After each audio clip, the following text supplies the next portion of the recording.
काय नेमकं तुम्हाला प्रॉब्लेम वाटतो आणि किती दिवस त्यांना आता ट्रीटमेंट घ्यावं लागणार? याच्यामध्ये काय असतं की जेव्हा उपोषण आपण करतो साधारणतः 3-4 दिवसानंतरच युरिनमध्ये कीटोन्स यायला लागतात आणि ते खूप डेंजरस असतात. त्यांनी हार्टवर पण परिणाम होतो आणि किडनीवर पण परिणाम होतो.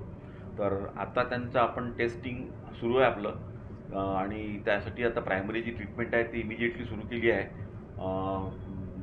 काही जे रिपोर्ट्स आहेत ब्लडचे ते आम्हाला एक साधारणतः एखाद्या तासात मिळतील. पण तरी त्यांना त्यांची अतिशय काळजी येणारे 24 तास घेणं अतिशय गरजेचं आहे. कारण याच्यामध्ये सडन हार्टचा प्रॉब्लेम येऊ शकतो किंवा किडनीचा प्रॉब्लेम येऊ शकतो आणि कधीकधी लिव्हरवर पण काही प्रमाणात डॅमेज होऊ शकते.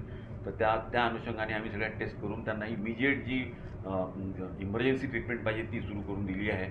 आणि होपफुली असं मला वाटते की 24 तासात ते रिस्पॉन्ड व्हायला पाहिजे, 24 ते 48 तासात. साधारण किती? आमचं कसं आहे की आता आजच्या ह्या पहिल्या 12 तासानंतर पेशंटचा रिस्पॉन्स कसा आहे आणि बाकीच्या ब्लड युरिनमधलं किटोन्स कमी झालं की नाही झालं हे कन्फर्म केल्यावर सुट्टी देतो आम्ही.